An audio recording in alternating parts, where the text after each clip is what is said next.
자, 우리는 보통 죄를 지었다 라고 생각을 하면 무슨 잘못을 했지? 무엇을 잘못했습니까? 라는 생각을 합니다. 그리고 예를 들어 거짓말을 했느냐, 아니면 도둑질을 했느냐, 아니면 강도짓을 했느냐, 교회를 다니면서도 내가 게을리 했나, 이런 행동적인 것을 많이들 생각을 하십니다. 그런데 이 성경에서 말하는 죄를 단순히 잘못된 행동으로만 말씀하고 있지 않습니다. 성경은 이 죄를 더 훨씬 깊은 것으로 다루는 것을 볼 수가 있습니다. 여러분, 죄는 나무에 이렇게 맺는 나쁜 열매만 아니라고 저는 말씀을 드리고 싶습니다. 자, 물론 열매일 수도 있습니다. 그러나 죄는 그 열매를 맺게 하는 뿌리에 문제가 있을 때도 열매에 문제가 생기는 경우가 있습니다. 자, 나무에 과일이 예를 들어서 병충해를 한다고 그래요. 그러면 이 열매 자체에 물론 병충해, 무슨 이런 바이러스라든지 아니면 다른 어떤 충이 들어가서 열매에 문제가 생기는 경우도 있지만, 때에 따라는 많은 부분에 있어서는 어떤 일이 벌어지냐면, 뿌리가 병들면 사실은 나무나 열매도 병드는 것을 많이 볼 수가 있습니다. 사과나무에 썩은 사과가 계속 열린다면 그것은 이 열매의 문제라기보다는 뿌리의 문제일 가능성이 크다는 것입니다. 여러분, 매번 썩은 사과만 따내면 문제가 해결되지 않습니다. 그 근본된 뿌리병을 치료해야 근본적으로 열매가 썩지 않게 된다라는 것입니다. 우리의 죄도 똑같습니다. 우리가 짓는 죄는 열매라고 말할 수 있죠. 그런데 성경은 단순히 열매만을 말씀하고 있지 않고 더 깊은 곳, 인간의 이 본성 자체에 문제가 있기 때문에 그렇게 죄가 왔다라고 성경은 말합니다. 그래서 오늘 웨스트민스터 대요리 문답 제25 문답을 통해서 이 부분들을 더 좀 정확하고 또 여러분들이 좀 이해하기 쉽게 말씀을 드리도록 하겠습니다. 자, 제25 문제와 답을 화면 보시면서 같이 읽겠습니다. 시작. 사람이 타락한 상태에서의 죄는 어떤 것들이 있습니까? 사람이 타락한 상태에서의 죄는 아담이 처음 지은 죄에 대한 죄책, 창조되었을 때 받은 의의 결핍, 본성의 부패로 구성되어 있습니다. 이로 말미암아 사람은 영적으로 선한 모든 것을 매우 싫어하고 행할 능력도 없으며 거역하고 마음이 악을 향해 전적으로 또 계속적으로 기울어지게 됩니다. 이것을 일반적으로 원죄라 하며 이 원죄로부터 모든 자범죄들이 나오게 됩니다. 아멘. 우선 맨 마지막 부분에 뭐라고 그러냐면 일반적으로 원죄라 하며, 원죄, 기억하셔야 될 게 원죄, 그리고 이 원죄로부터 뭐가 나왔다고요? 자범죄가 나왔다라고 말합니다. 그러니까 죄의 두 얼굴이라고 제가 제목을 붙였는데, 첫 번째는 뭐예요? 원죄, 두 번째는 자범죄. 여기 좀 복잡한 것 같은데 아주 쉽습니다. 제가 좀 쉽고 간편하게 좀 설명을 드려볼 테니까 잘 집중해서 좀 들어보시기 바랍니다. 자, 먼저 우리는 아담 안에서 죄책 아래 태어났다라고 성경은 말하고 있습니다. 이것은 원죄 중에 하나의 모습을 우리에게 소개하고 있는 거예요. 자, 로마서 5장 12절 말씀 지난번에도 같이 읽었었는데 다시 한번 읽겠습니다. 시작. 한 사람으로 말미암아 죄가 세상에 들어오고 죄로 말미암아 사망이 들어왔다. 아멘. 자, 여기서 한 사람으로 말미암아 죄가 세상에 들어왔다. 그리고 그 죄로 말미암아 어떻게 됐다고 그래요? 사망이 들어왔다. 여기서 중요한 단어 한 사람. 한 사람이 누구라고 그랬어요? 아담이라고 그랬어요. 자, 제가 지금 계속해서 이 대우리 문답 설교하면서 여러 번 반복했기 때문에 아마 우리 부산명성교회 성도들은 아니 아담이 죄를 지었지 따먹었지 내가 따먹지 않은 거 아닙니까? 라고 질문 이제 안 하실 거죠? 혹시 그 질문을 하시게 되면 이거 문제가 심각합니다. 설교를 제대로 안 들으신 거예요. 다시 한번 반복해서 말씀드립니다. 왜 아담이 따먹었는데, 왜 아담이 타락하고 범죄했는데 우리까지 따먹었다, 우리까지 타락했다, 우리까지 죄를 지었다라고 말한다고요? 무엇 때문에? 대표성의 원리 때문에. 대표. 자, 이번에 월드컵 너무 화나지 않습니까? 저만 화나나? 나는 체코 처음에 첫 번째 경기할 때 와, 2대1로 역전을 시키는 거예요. 그래서 와, 너무 잘한다. 이번에 8강 가겠다.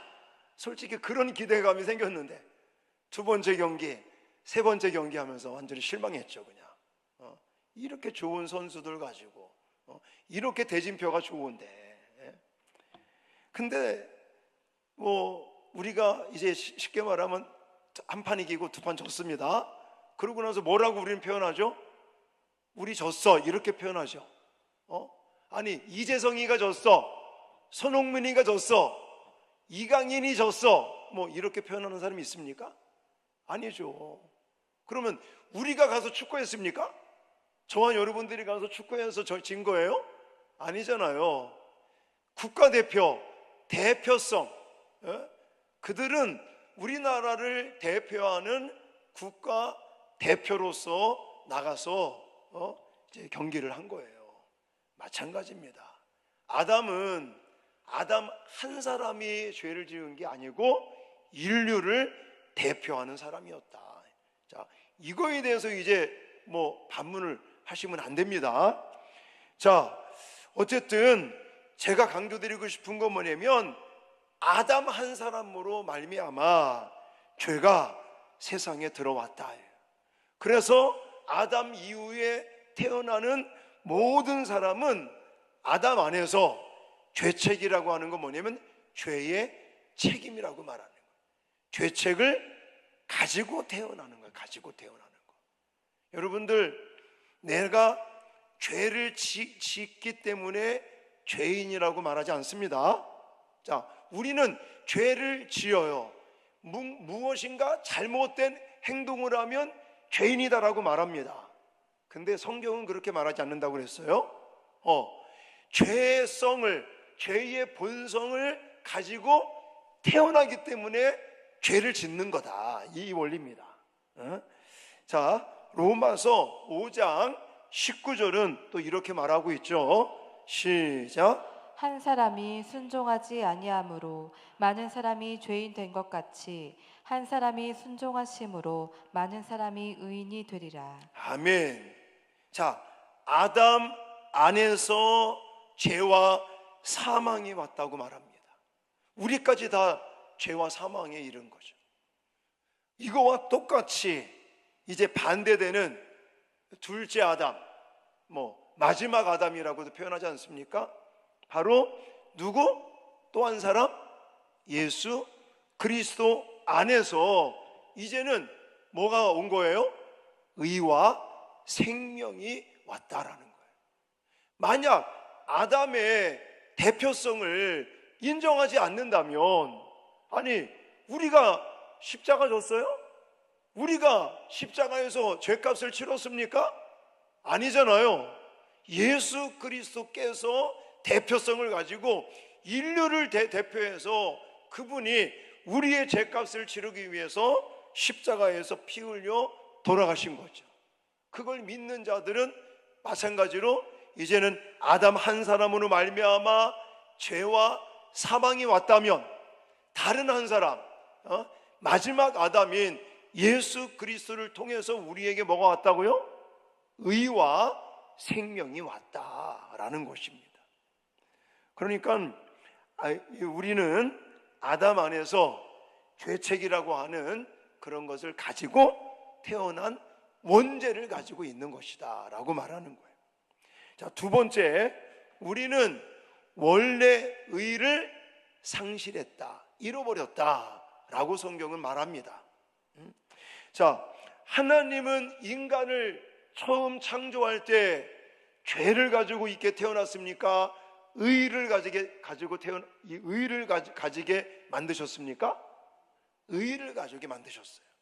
그래서 왜 하나님의 형상이라고 말할 때 그 형상이라는 것은 의와 진리와 거룩이라고 하는 하나님의 속성을 닮았다라고 말하는 거죠. 하나님은 처음 사람을 죄인으로 만들지 않았습니다. 하나님은 사람을 선하게, 의롭게, 거룩하게 창조하셨어요. 그랬는데 이제 문제가 생기는 거죠. 그런 모습을 전도서 7장 29절에는 다음과 같이 말합니다. 또 같이 읽겠습니다. 시작. 하나님은 사람을 정직하게 지으셨으나 사람이 많은 꾀들을 낸 것이니라. 아멘. 사람은 원래 하나님을 사랑하도록 지음받았어요. 하나님의 뜻을 기뻐하도록 지음받았습니다. 하나님과 교제하며 하나님의 사랑을 먹으며 살도록 그렇게 창조되었습니다. 그러나 타락 이후의 인간은 그 하나님께서 주신 의, 그것을 잃어버리고 말았어요. 사람은 단지 몇 가지 나쁜 습관이 생긴 정도가 아닌 것입니다. 하나님 앞에서 의롭게 설 수 있는 능력과 상태를 상실했다라고 말하는 거예요. 겉으로 볼 때는 멀쩡하죠? 근데 이 속 안에 있는 본성, 그 본성이 망가졌기 때문에 인간은 의를 우리 스스로가 할 수 없는 상태가 되었다라는 거예요. 예를 들어서 우리가 깜깜한 길을 갈 때 도심지는 그런 게 없지만 시골 같은 데서 후레쉬, 랜턴, 이 전등을 들고 이렇게 사용을 하고 옛날에 그러지 않았습니까? 자, 손전등이 딱 있는데 겉으로 볼 때는 스위치도 잘 작동이 되는 것 같고 또 전구도 다 들어있고 배터리도 다 들어있고 다 들어있어요. 근데 예를 들어 배터리가 이 건전지가 다 방전돼 버렸어요. 그러면 아무리 이걸 켜도 이 전등이 켜지겠습니까? 절대 켜지지 않겠죠. 이유는 뭐예요? 이 에너지가 이 전등에 에너지를 공급해주는 배터리, 이 어떤 건전지가 다 없어진 거죠. 자, 타락한 인간이 그런 거예요. 겉으로 볼 때는 말쩡해 보입니다. 그리고 겉으로 볼 때는 믿지 않는 사람들도 예를 들어 부모님에게 효하는 사람도 있습니다. 그렇죠? 정직하게 살아가는 사람들도 있는 것 같아요. 그러나 그 사람은 그 어떤 다른 사람들이 볼 때는 괜찮아 보이지만 인간으로서의 지성도 있고 감성도 있고 양심도 있고 신앙심도 있지만 하나님과의 연결이 끊긴 사람은 결국은 하나님을 영화롭게 할 수 있습니까? 없습니까? 없다는 거예요. 스스로가 하나님을 기쁘시게 하고 하나님과 교제하고 하나님으로부터 주시는 은혜와 사랑을 받으며 누리면서 살아갈 수 없는 인간의 비참함 속에 빠지고 말았다는 것입니다. 그러면 그 사람에게 막 교육을 열심히 했어요. 교육을 열심히 하면 그 사람이 의롭게 될까요? 절대 그렇지 않습니다. 여러분, 아무리 공부를 많이 하고 어떤 학적인 것을 많이 이렇게 쌓으면 죄를 안 지을 것 같습니까? 의를 나타낼 것 같습니까? 절대 그렇지 않아요. 그러면 막말로 그냥 S대 나오고 그런데 좋은데 나온 사람들은 절대 죄를 안 짓게요? 그렇지 않다는 것입니다. 자, 그래서 우리는 의를 상실했기 때문에 우리 스스로가 의를 다시 회복할 수 없어요. 이게 바로 원죄를 가지고 있는 인간의 상태를 말하는 것입니다. 근데 너무 다행스러운 것은 그런 우리를 다시금 의의 옷을 입히시기 위해서 예수 그리스도께서 십자가를 지시고 우리의 모든 죄를 사해 주시고 우리에게 의의 옷을 입혀 주신 것을 믿습니다.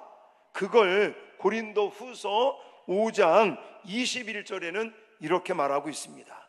읽겠습니다. 시작. 하나님이 죄를 알지도 못하신 이를 우리를 대신하여 죄로 삼으신 것은 우리로 하여금 그 안에서 하나님의 의가 되게 하려 하심이라. 아멘. 뭐가 되게 하려 하심이라고요? 하나님의 의가 되게 하려 하심이라. 결국은 원래 하나님께서 인간을 창조할 때 주셨던 의를 상실하고 말았어요. 잃어버리고 말았지만 그래서 우리 스스로가 뭘 할 수 있는 상태가 아닌데 너무너무 다행스러운 것은 예수님의 십자가로 말미암아 우리는 의롭게 된다는 사실을 성경은 강조하고 있습니다. 우리는 의를 잃어버렸지만 그리스도 안에서 의를 입게 되었습니다. 우리는 하나님 앞에 벌거벗은 죄인이었지만 그리스도의 의의 옷을 입고 하나님 앞에 설 수 있도록 하나님이 우리에게 복을 주신 줄 믿습니다. 그래서 너무 다행스럽고 너무너무 감사한 거죠. 자, 또 한 가지 이 원죄의 모습 세 번째는 뭐냐면 우리의 본성이 부패했다라고 말합니다. 자, 아까도 얘기했지만 죄는요 단순히 행동으로만 나타나는 것을 말하지 않습니다. 인간 내면 속에 어떤 썩어져 있는 그 상태를 말하는 것입니다. 자, 시편 기자인 다윗은 시편 51편 5절에 자신을 이렇게 고백을 하고 있거든요. 자, 읽겠습니다. 시작. 내가 죄악 중에서 출생하였으며 어머니가 죄 중에서 나를 잉태하였나이다. 아멘. 다윗이 내가 어릴 때부터 나쁜 환경에서 자랐습니다 라고 말하지 않습니다. 언제부터? 엄마 뱃속에서부터, 모태로부터. 자기는 죄악 중에서 출생했다. 또 어머니가 죄 중에서 나를 잉태했다라고 말하는. 나는 태어날 때부터 죄의 성향을 가지고 있는 존재다라고 말하는 겁니다. 내가 이제 이렇게 태어나서 자라나면서 유치원 다니고 초등학교, 중학교, 대학교 성인이 되니까 내가 죄인이 돼버렸습니다. 이게 아닌 거예요. 나는 하나님 앞에서 내 본성 그 자체가 아예 처음 시작할 때부터 부패했다, 이렇게 말하는 거예요. 그래서 아까도 말씀드렸죠. 내가 잘못된 행동을 했기 때문에 죄인이 아니라 나는 엄마 뱃속에 잉태될 때부터 죄성을 가지고 있기 때문에 우리는 죄를 짓게 되는 것이라. 그걸 어떻게 증명할 수 있느냐? 제가 여러 번 말씀을 드렸지만 아이들을 보면 알 수 있다는 거예요. 자, 여러분들 예를 들어 아이가 태어났어요. 아이들을 이렇게 양육하고 키우면서 이제는 말귀를 알아듣는다고, 얘야, 누가 너에게 뭔가 마음에 들지 않으면 가서 꼬집어 버려, 이렇게 가르치는 부모가 있냐고요? 아무도 없어요. 너 마음에 드는 거 있으면 다른 사람들이 안 볼 때 슬쩍 훔쳐, 이렇게 가르치는 부모 있습니까? 절대 없죠. 예를 들어 어떤 어른이 남의 것을 도둑질하는 도둑놈도 자기 자식에게는 절대 도둑질하면 안 된다 라고 가르치지.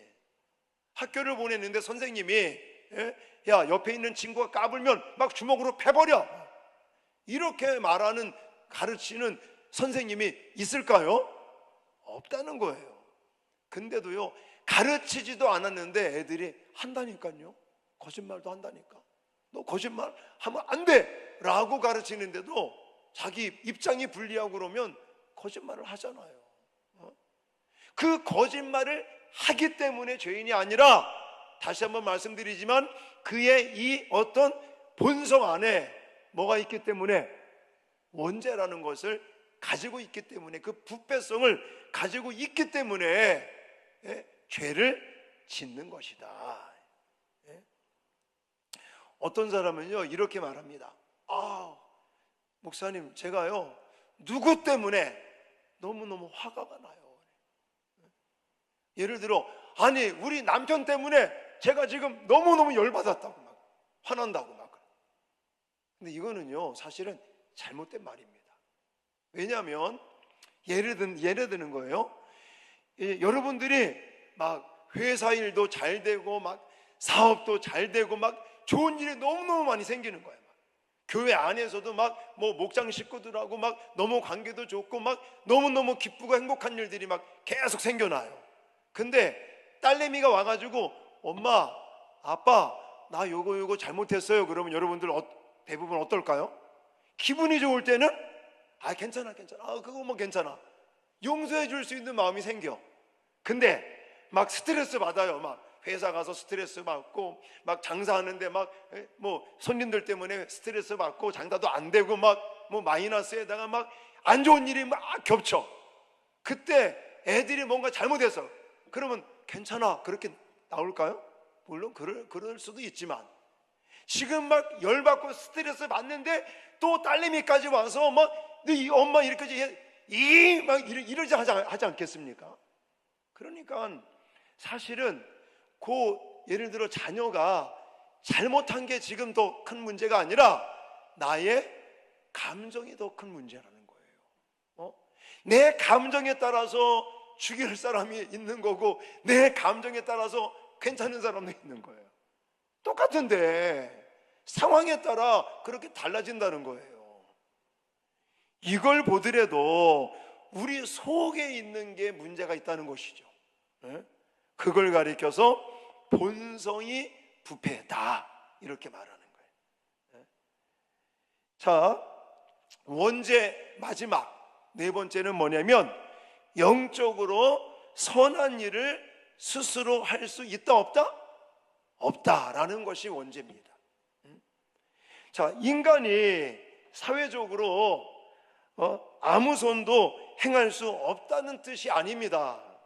자, 예수를 안 믿는 사람들도요, 불신자들, 일명 교회를 안 다니는 사람들도 착한 일을 할 수 있을까 없을까요?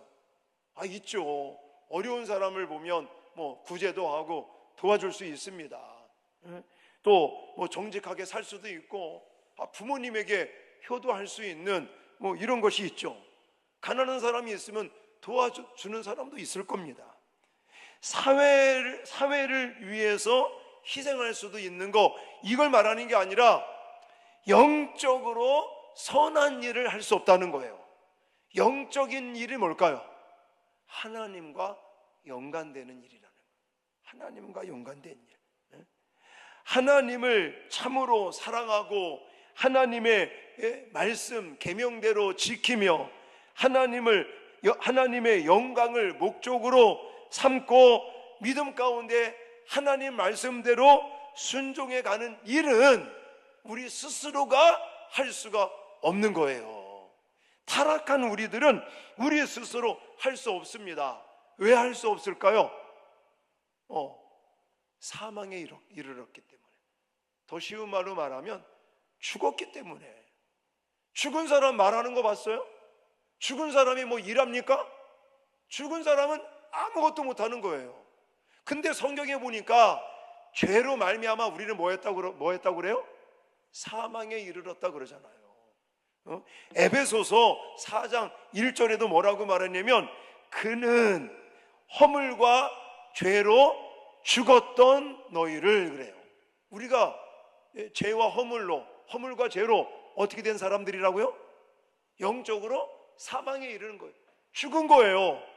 그러니까 영적으로 하나님을 기쁘시게 하는 일을 우리 스스로 할 수 있냐 없냐? 없다는 거예요.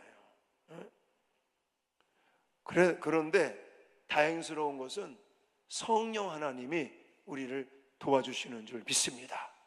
그래서 요한복음 14장, 요한복음 16장 이런 데 가보니까 다른 보혜사 성령께서 우리를 깨닫게 하시고 생각나게 하시고 진리 가운데로 거하게 하시고 하나님께서 말씀하신 그 말씀대로 살아갈 수 있도록 도와주시는 분이 성령 하나님인 줄 믿습니다.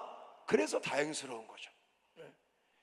자, 여기까지가 바로 원죄라고 말하는 거예요. 여기까지.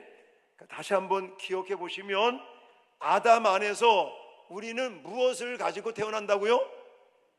원죄, 죄책을 가지고 태어난다라고 말하는 거고, 또 우리는 원래 의를 가지고 있었는데 아담 대표인 아담의 타락으로 말미암아 의를 어떻게 했다고요? 잃어버렸다. 상실한 상태, 그게 원죄를 가지고 있다는 겁니다. 세 번째, 우리의 본성이 어떻게 됐다? 부패했다라는 거예요. 그리고 마지막 네 번째, 우리는 영적으로 선한 일을 스스로 할 수 없는 상태, 이것이 바로 원죄라는 거예요. 그러니까 성경에서 말하는 이 원죄는 사실 행동으로 나쁜 짓을 했느냐 안 했느냐보다는 상태를 말하고 있잖아요. 상태. 정말 어떤 죄책을 가지고 있는 상태, 또 의를 상실한 상태, 그리고 내 스스로가 이 본성이 부패했기 때문에 정말 하나님의 선한 일을 할 수 없는 상태, 이것이 바로 원죄라고 말합니다. 그리고 이 원죄로 말미암아 이제는 실제적인 범죄, 일명 자범죄가 들어오게 됐다라는 것입니다. 자, 원죄를 뿌리라고 말한다면 우리의 이 자범죄는 뭐라고 표현하면 좋냐면 열매라고 표현하면 좋습니다. 아까도 그래서 제가 얘기했잖아요. 이 열매가 썩고 그러면 물론 열매 자체에 병충해가 와서 그러는 경우도 있지만 뿌리가 병들면 계속 예를 들어 병든 그 과일을 따내도 소용이 없죠. 다른 열매까지 다 병들게 된다는 것입니다. 그래서 마태복음 15장 19절에 예수님께서 이렇게 말씀을 하고 있어요. 읽겠습니다. 시작. 마음에서 나오는 것은 악한 생각과 살인과 간음과 음란과 도둑질과 거짓 증언과 비방이니. 아멘. 여기 보니까 악한 생각, 살인, 간음, 음란, 도둑질, 거짓 증언과 비방, 이런 것들이 결국은 어디서부터 나왔다? 마음으로부터. 근데 아까 말씀드렸죠. 우리의 마음이 이 아담의 타락 이후에 어떻게 됐다고요? 죄책을 가지고 태어났다.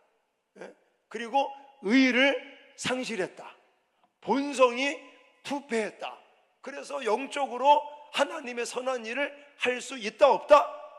없는 상태의 그 마음 때문에 우리는 실생활 속에서도 죄를 짓게 되는 것이다 라고 성경은 말하고 있어요. 자, 그렇지만 다시 한번 강조드리지만 우리는 그래도 다행스러운 것은 예수님의 십자가의 보혈이 결국은 원죄뿐만이 아니라 우리의 자범죄까지도 다 씻음받고 죄사함 받는 길을 열어주신 것을 감사드려야 될 줄 믿습니다. 그래서 요한일서 1장 9절에 우리가 잘 알고 있는 성경 구절 있죠? 한번 읽겠습니다. 마지막입니다. 시작. 만일 우리가 우리 죄를 자백하면 그는 미쁘시고 의로우사 우리 죄를 사하시며 우리를 모든 불의에서 깨끗하게 하실 것이요. 아멘. 결국은 원죄나 자범죄나 다 예수 그리스도의 피로 말미암아 우리는 사함받는 줄 믿습니다. 이게 복음이고 이것이 하나님의 은혜인 줄 믿습니다. 물론 오늘 죄의 두 얼굴이라는 그런 제목으로 원죄에 대한 이야기, 자범죄에 대한 이야기를 했지만 사실 거기서만 우리는 머무르면 안 되고요. 물론 우리가 원죄가 있고 자범죄를 범하게 되지만 너무너무 감사한 것은 예수님의 십자가로 말미암아 우리는 의에 이르고 생명에 이르게 된 줄 믿습니다. 그렇다고 해서 예수님은 우리의 죄를 가볍게 여기시지 않습니다. 죄가 가벼웠다면 십자가가 필요 없었을 것입니다. 십자가는 죄가 얼마나 무서운지를 우리에게 보여주고 있는 것이에요. 동시에 십자가는 하나님의 사랑이 얼마나 큰지를 우리에게 보여주는 줄 믿습니다. 그래서 예수님은 우리의 죄값을 담당하셨어요. 그리고 예수님께서 우리의 잃어버린 의를 다시 찾게 하셨고 또 부패한 우리를 성령께서 새롭게 하시는 줄 믿습니다. 날마다 실제적인 범죄와 싸울 수 있는 힘도 십자가의 능력과 성령의 권능으로 하나님은 우리에게 제공해 주시는 줄 믿습니다. 그러므로 날마다 우리는 예수님 생각하고 십자가를 바라보고 그리고 죄를 짓든 안 짓든 우리는 날마다 십자가 앞에 담대히 나가고 그분을 더 신뢰하고 그분을 우리는 부여잡고 하루하루 살아가는 저와 여러분들이 되어질 수 있기를 주님의 이름으로 축원합니다. 다시 한번 결론적으로 우리는 죄의 두 얼굴을 가지고 있습니다. 하나는 원죄라고 그랬죠. 아담 안에서부터 죄책을 가지고 태어나는 원죄. 우리의 그 원래 의를 상실해버린 원죄. 또 우리의 본성이 부패한 상태. 요 세 가지가 원죄라고 말하는 거예요. 이 원죄를 가지고 태어나기 때문에 이 원죄로 말미암아 무슨 죄를 짓는다? 자범죄를 짓게 되는 것이다. 실제적인 죄, 자범죄를 짓게 된다. 그러나 너무 다행스러운 것은 원죄가 됐든 자범죄가 실제적인 죄가 됐든 하나님은 예수님 십자가로 모든 죄를 용서하신 줄 믿습니다. 그러므로 우리는 어떻게 살아야 되겠습니까? 물론 이 대요리 문답에서도 말하고 있지 않지만 이 원죄, 자범죄 또 십자가의 죄사함 이 부분을 우리가 알고 있을진데 이제는 다음과 같은 세 가지를 실천하면서 살아가는 저와 여러분들이 되시기를 소망합니다. 첫 번째는 자기 의를 내려놓아야 된다고 생각합니다. 나는 괜찮아. 나는 뭐 저 사람보다는 좀 나아. 내가 뭐 다른 사람들에게 피해 준 적 있나? 이건 아니라는 거예요. 왜? 우리 원래 이 심령 가운데는 뭐가 있기 때문에? 원죄가 있기 때문에.